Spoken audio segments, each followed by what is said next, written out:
Бүткүл пайгамбарлар, элчилер эмне үчүн келет эле? Элчилер келет эле адамдар бузулуп калганда. Адамдар кантип бузулат эле? Жөнөкөй сөз менен айтканда, алар акыйкатты тааныбастан жалган нерсе менен алданып калат эле. Жалган нерсе менен жашап калат эле да. Аллах субханаху ва тааланын бир сыпаты бар. Аллах таала хак зат.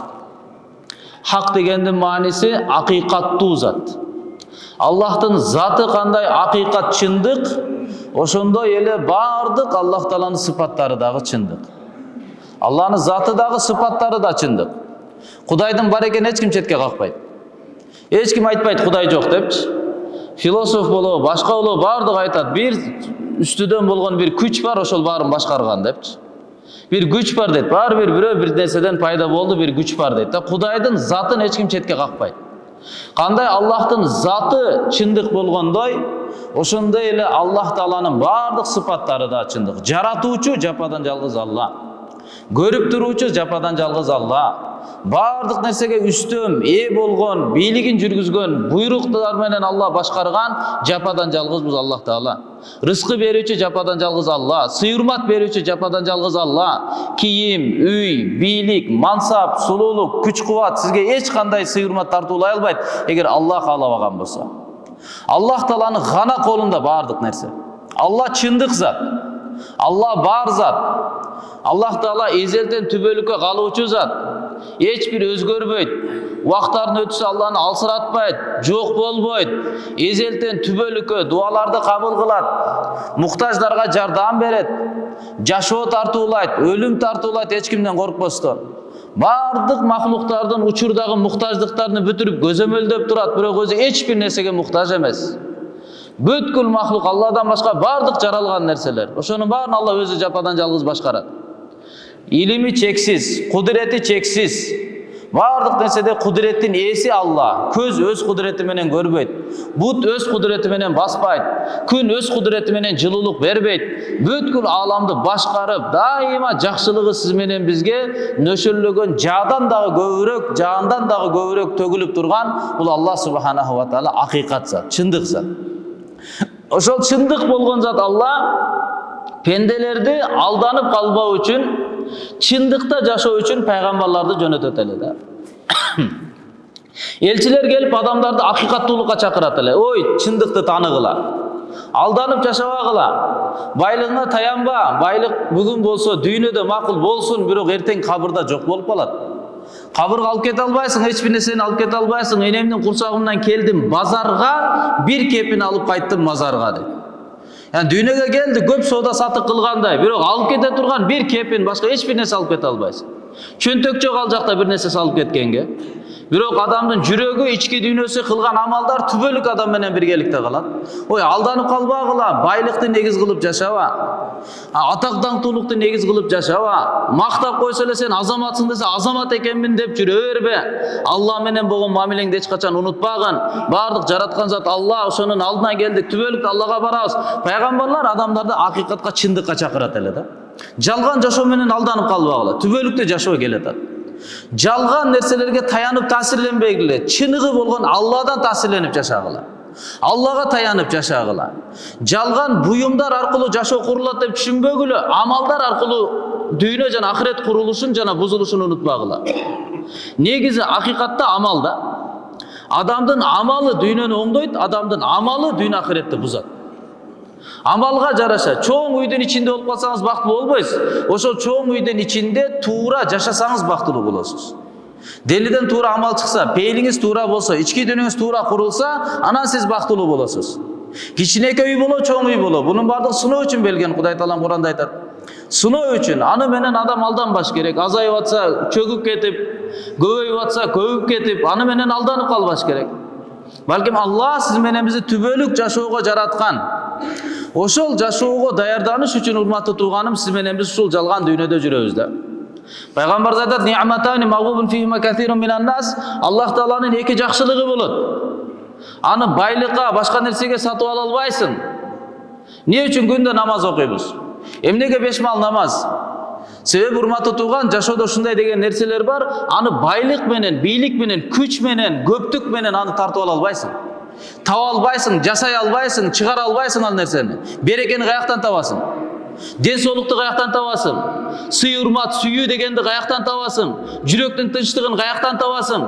Кудай таалам бербесе, адамдын колунан эч нерсе келбей турган нерселер бар. Ошону күндө Аллах Тааланы мактап, чекеңди коюп, пенде экендиге ынанып, Алланын айтканын кыл, Алладан дуа кылабыз. Алла ушуларды бергин мага. Эртеңки жашоо бар экен, өлүм жан чыгат экен денеден. Кабырга барат экен, сенин алдыңа барат экен. Дүйнө жана ахиреттеги бардык ийгиликтерди бер. Дүйнө жана ахиреттеги бардык апат, бале, кырсыктардан сакта деп, күндө Аллах Тааланын алдында сыйынып, Алланы мактоо тартиби. Алланын колунда да урматтуу туганы бар нерсе. Пайгамбар айтат, эки нерсе Алладан келет. Пенденин колунан келбейт. Бирок адам ошону алып алып, бага жеткис нерсени алып алып, бирок көпчүлүгү алданып калат. Колдонууда көпчүлүк адам алданып калат. Ал эмне? Ас-сиххату вал фарах, денсаулыктун болуусу. Жашоодосуз, тирүүсүз, денсаулыктуу, аң сезимиңиз жайында, башыңыз иштеп атат. Ушу денсаулукта болуп жүргөн учурун жана вал фарах жана бош учурларды адам баласы ганимет билип кадырлабай калат. Колдон өтүп кеткенден кийин аттиң дейт, кеч болот. Эртең эле карыйбыз, эртең эле кабырга түшөбүз. Бунун баары колдон кетет, кеткенден кийин адам өкүнүп калат. Бул сөздөрдү эмне үчүн айтып атабыз, урматтуу тууганым? Сиз менен биздин башыбызда өтө улуу, берекелүү күндөр өтүп атат. Ошол учурларды пайдаланып калалы деп айтып атабыз. Бул баян деген, жума баян болсун, башка сабактар болсун, кулактын бир рахаты эмес да. Кээ-бир адамдар бар, табиятында ошондой, ал пианино менен ойносо аябай жакшы угат, калган нерселер ага жакпайт. Рок болсун, барабан болсун, гитара болсун, ал музыкалык аспаптарды жактырбайт да. Ага эмне керек? Пианино керек. Ошо пианино менен классический нерселерди укса жыргайт да. А кээ-бирлер гитараны жакшы көрөт. Кээ-бирлер комуз менен ыр боло турганбыз, ошо менен рахат алат. Ошондой эле кээ-бир адамдын табияты диний сөздөрдү жакшы көрөт да. Ушул сөздү угуп алып, рахат алып, сонун сөз болду, жакшы сөз айтылды деп башкаларга да айтып, бирок амал кылайын деген ниети жок да. Ошол сөзгө терең ойлонуп, ишеним менен кабыл алуу жок. Эмне деп айтылып атат? Куран эмне деп атат? Пайгамбар эмне деп атат? Эмне кылышым керек экен? Кандай максатта жашашым керек экен? Каяктан келдим? Эмне үчүн келдим? Эмнеге иштеп атам? Эмне үчүн балдар, кыздар алдымда көздөрүн жылтыратып неге жүрөт алар? Мо дүйнөгө эмне келгенмен? Жакшы терең ой жүгүртүү жок да. Лау кунна насмау ау нaqil ма кунна фи асхабис саир. Куранда Алла айтат: аттиң, тозокко түшүп калган адамдардын аңгемеси. Аттиң, эгерде биз дүйнөдө жакшы укканыбызда, же болбосо угуп эле чыгып кете бербестен, жумадан чыгып алып эле өзүбүз билген жумушка аралашып кайра эле эчтеке болбогондой кете бербестен, ой жүгүртүп койгонубузда айтылган нерселерге. Эмне деп атат? Кандай болуп атат? Алла жанан элчиси эмне дейт? Дин эмне дейт? Акыйкат эмне деп айтылып атат? Ошого ой жүгүртүп койгондо, алууланган оттун ээлери болуп, ошактын тургуну болуп, азапта болбойт элек, аттиң деп калат экен да. Сонда туугандарым, бул жашоо өтө кымбат баалуу жашоо. Ошол жашоонун ичинен, бир жылдын ичинен эң кымбат баалуу учурлар азыр өтүп жатат да биздеке. Азыр өтүп жатат. Кыйкырып, кайнап сүйлөгөнгө татыктуу боло турган убактар өтүп атат. Эгер азыр туура колдонсок, дүйнө ахиретибиз оңолот. Эгер туура эмес амал кыла турган болсок, дүйнө ахиретибизди буза турган күндөр өтүп атат туугандарым. Ал туурасында пайгамбарыбыз саллаллаху алейхи вассалам не дейт? فعن النبي صلى الله عليه وسلم أنه قال ما من أيام الأعمال الصالحة أحب إلى الله فيهن من هذه الأيام العشر. قالوا يا رسول الله ولا الجهاد في سبيل الله؟ قال ولا الجهاد في سبيل الله إلا رجل خرج بماله ونفسه ولم يرجع من ذلك بشيء. رواه بلفظه مع اختلاف بالتقديم والتأخير الترمذي رحمه الله في الجامع وفي كتاب الصوم عن ابن عباس رضي الله عنهما ورواه البخاري. Пайгамбар саллаллаху алейхи вассалам айтат: жакшы иштер Аллах Таалага сүйкүмдүү болгон бул Зулхижжа айынын 10 күнүнөн өткөн башка бир дагы күн жок дейт. 7-июндан тартып 16-июнга чейинки айтылып аткан азыркы учурга дал келген ай санагы менен Зулхижжанын ушул 10 күнү Аллах Таалага жакшы иштер сүйкүмдүү болгон башка бир дагы күн жок. Ороза айы болсын, башка күн болсын, башка күндүн жума күндөрү болсын, бул күндөрдүн жөнөкөй күндөрүндө кылынган сооптуу иштер Аллага сүйкүмдүүрөөк болгон башка бир дагы күн жок дейт. Десе сахабалар айтышты, бул маалымат жаңы пайгамбарыбыз динди толуктап дайым айтып турат эле.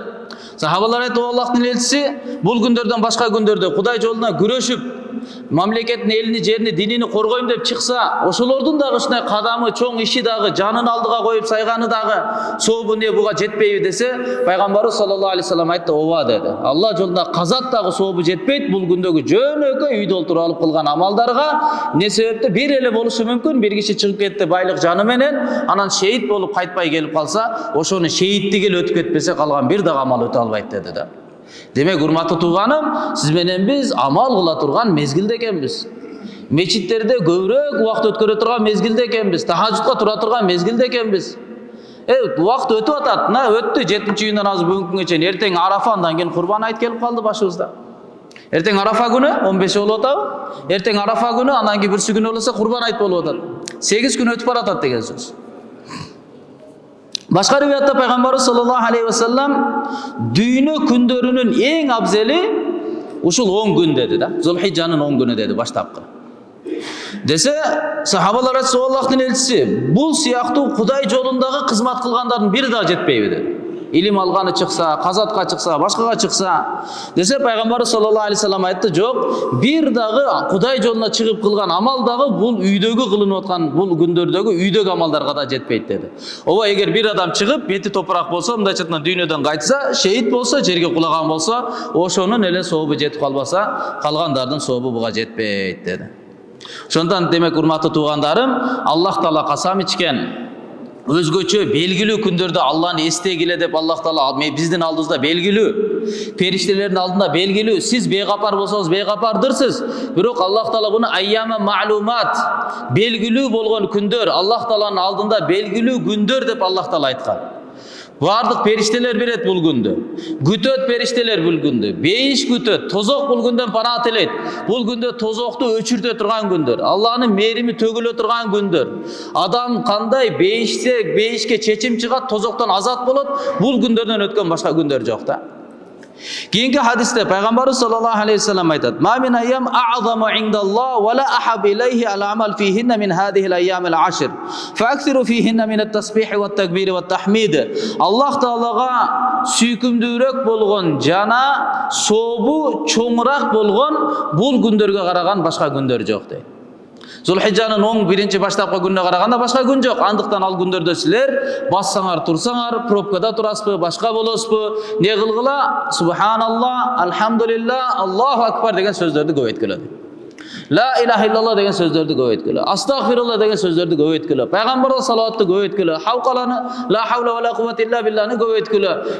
Зикир сөздөрүнү көп айткыла дейт. Содан иншалла бассак турсак, урматтуу туган, колго таспих кармап алайлы, эскертүүчү болот. Кармайсызда колго түштү, болду, өзү эле кете берет. Таспих колдо жүргөнү канча зикирге себеп болуп калат да. Кыяматта билет таспихтин кандай кадыры бар экенинчи.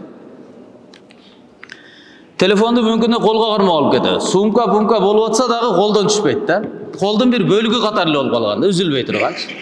Ошону урматтуу тууганым, ушул күндөрдө таспих алмаштырып алалы, көрөсүз. Жөн эле машинада кетип атып кандай зикир кыла бересиз, сүйлөшүп жөн отуруп деле кандай бирдекени күтүп атып кандай зикирлер, таспихлер кете берет.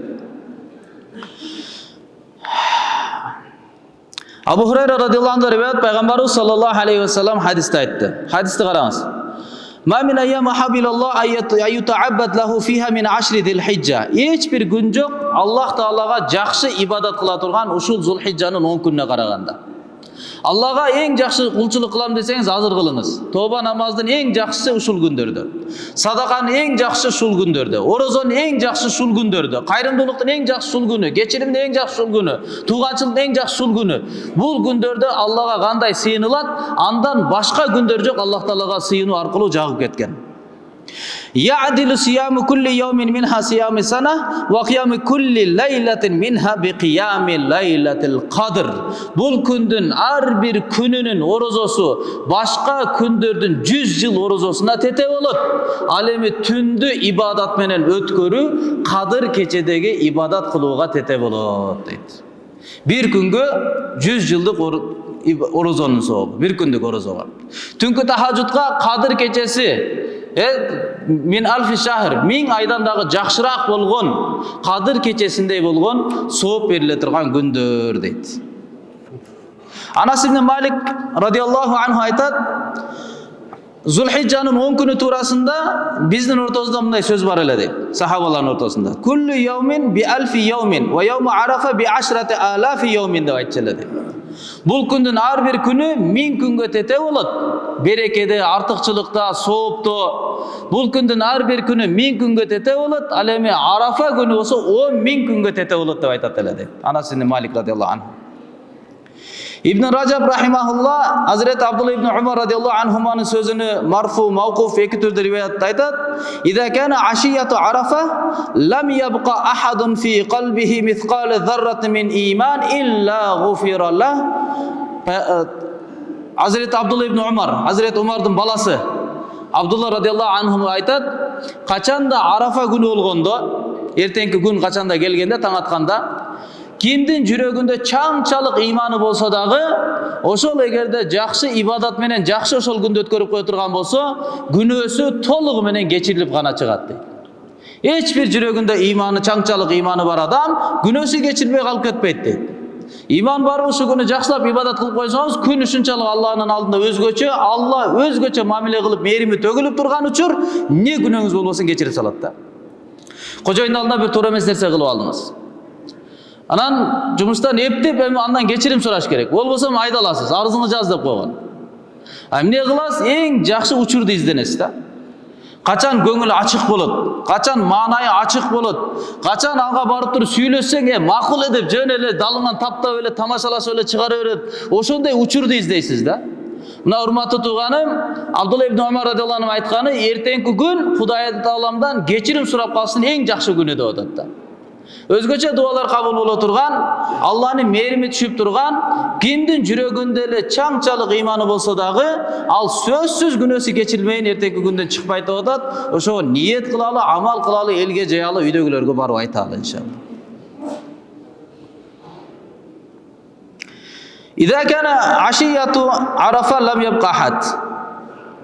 Анан кыйла я Расулалла, сөз айтылды, о Аллахтын элчиси. Бул азыркы айткан сөзүңүз. Арафа күнү эч ким калбайт, күнөөсү кечирилбеген дегенчи имандуулар. Бул ошол муаррифа, Арафада турган ажекелерге айтылып атабы? Кечеги күнү Зулхиджаны 8 яуму таруя деп коет. Ажекелерибиз, ажапаларыбыздын бардыгы Мина өрөөнүнө чыгышкан. Эртең болсо, бүгүнкү күнү, бүгүн яуму таруя, бүгүн бардыгы ошока чыгышат. Эртеңки күнү Арафа күнү болот. Эртең эрте менен Багдадтан баштап туруп Арафа өрөөнүнө бардыгы барышат. Ал жактан түштөн кийин күн батканга чейин дуа кылып турат. Арафада туруу учуру болот. Андан кийин күн баткандан кийин анан кийин Муздалифага көчөт да, ал жака барып куптан менен шамды бир убакта окуйт, шам менен куптан убактында. Андан кийин ал намазды окуп алып туруп, анан куптан Багдадка чейин ошо Муздалифа өрөөнүндө убакыт өткөрүшөт. Ошол тартип менен кысасы ажыл амалдары кетет.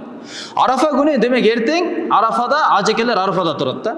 Пайгамбардан суралып калдым, о Арафада күнөөсү кечирилет дегениңиз Арафа күнү.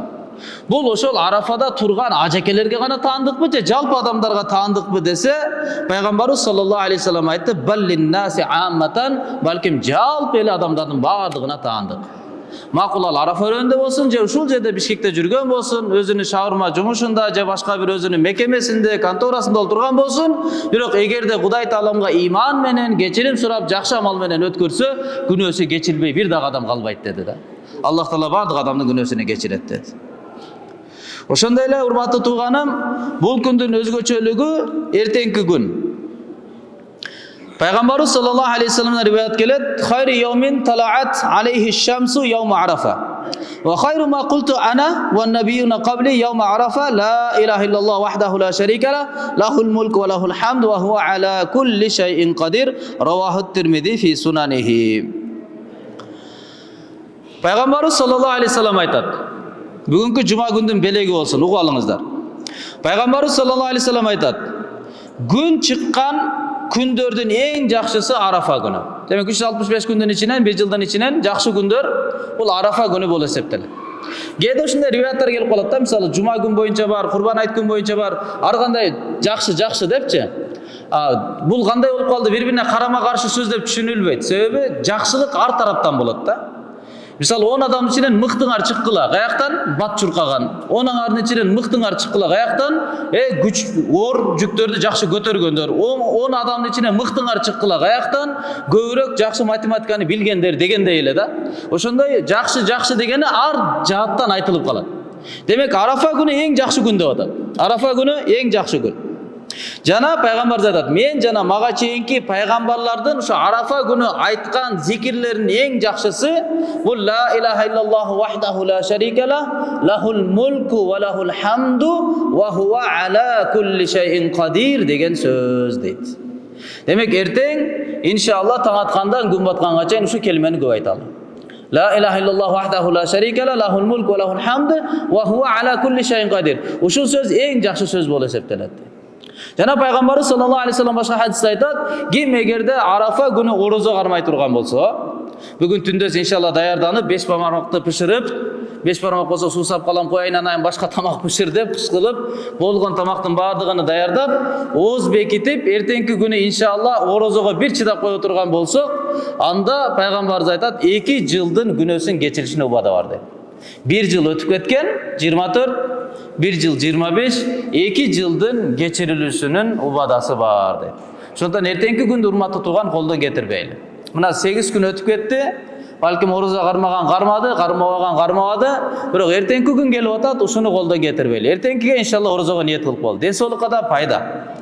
Семиздиктин эч бир жерде артыкчылыгы жок экен да. Спортто дагы бир пайдасы жок, жашоодо дагы пайдасы жок, үй бүлөлүк мамиледе дагы пайдасы жок, динде дагы эч бир семиргенге эч бир жерде артыкчылык айтылбаптыр да. Сумолорго эле болбосочу, майла жоктон спорттун түрү. Бирок эң жакшы жашоо бул адам арык, стройный боло турган болсо да. Динде дагы, жашоодо дагы бунун артыкчылыгы бар. Орозо пайда гана болбосо адамга зыяны жок да. Эртең иншалла бир ниет кылалы, орозого бекем ниет кылалы, күн ысык, ошого жараша Аллах Таала сооп берет. Кышты орозо менен жайкы орозонун айырмасы асман менен жердей. Кышта кармап коем, ооба кармап кое бересиз, бирок азыркындай болбойт, азыркындай сооп болбойт. Өзгөчө Арафа күнү болуп атат. 2 жылдык күнөө кечирилет. Келиңиздер, ниет кылалы, эртең иншалла Арафа күнү орозо кармайлы. Бүрсү күнү урматтуу жамаат кулактандыруу, бүрсү күнү Кудайым буйрса 16сы Курбан айт. Курбан айт күнү намаз окулат. Намазга жакшынакай дарат алып, колдон келсе гусул алып жуунуп, эң жакшы кийимин, колдон келсе жаңы кийимди кийип алып, эрте, жөө, такбирлерди айтып алып, Аллаху акбар, ла илаха иллаллаху валлаху акбар, валиллахил хамд деген сөздөрдү үндү чыгарып айтып алып туруп мечитке келебиз. Кайтканда башка жол менен түшөбүз да, кайра ушу такбирлерди айтканча кайра кетебиз.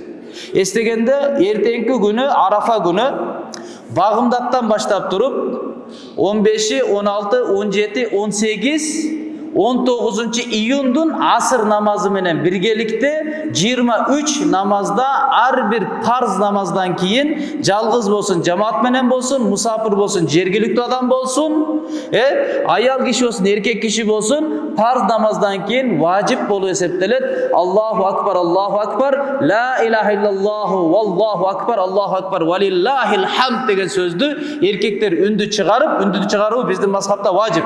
Эркектер үндү чыгарып айтуу. Жалгыз болсо да, кечигип келип имамга кошулуп калган болсо дагы үндү чыгарып туруп айтыш керек. Аялдар үндү чыгарбастан такбирату ташрих деп коюшу такбирлер башталат. Эртеңки багымдаттан баштап туруп ушу такбирлер өзгөчө кошумчалап, бул күндөрдүн өзгөчөлүгү ушу такбирлер аркылуу да чагылдырылат. Демек иншалла Арафа 16 күнү Курбан айт болот. Айт намазга келебиз. Айт намаз Кудайым буйрса баяндамалар 6:30 башталат. 06:30 эртеменки саат менен 6:30 намаз баяндама башталат. 7:30 кечикпестен Кудайым буйрса намаз окулат. Айт намазы өмүрдө 1 жылда 1 жолу окулат. Курбан айт. Анын казасы жок, азан да айтылбайт, камат да айтылбайт. Кечигип калсаңыз бүттү, ошо сооптан куру калдыңыз деген сөз. Курбандык чалам дегендер сөзсүз намаздан кийин гана курбандык чалалы.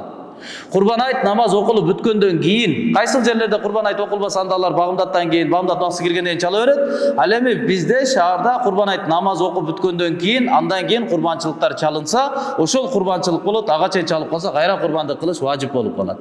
Ошо иншалла көңүл буралы, намазга келели, даярданып, мечиттерде окулат, аянтта окулбайт. Ал жакта курулуш башка иштер жүрүп атканга байланыштуу жалаң мечиттерде гана окула турган болду. Ошондуктан транспорт маселеси, унааларды алып келип жайгаштыруу маселеси, жолдон кирди чыкты, МЧС бул жерде өзүбүздүн тез жардам мекемелери бар. Ошолордун кире чыгыш жерлерине жаап албастан, келгенде дагы биринчи келгендер жакшы экен, орун бар экен деп алысыраак жакка токтотуп, кийинки кечигип келгендерге жакыныраак жерден орунду коюп, колдон келсе алыс-алыска эле токтойлу, колдон келсе ар ким өзүнүн алдындагы мечитке жөө эле барып туруп намаз окусын. Ар бир кадамга сооп берилет.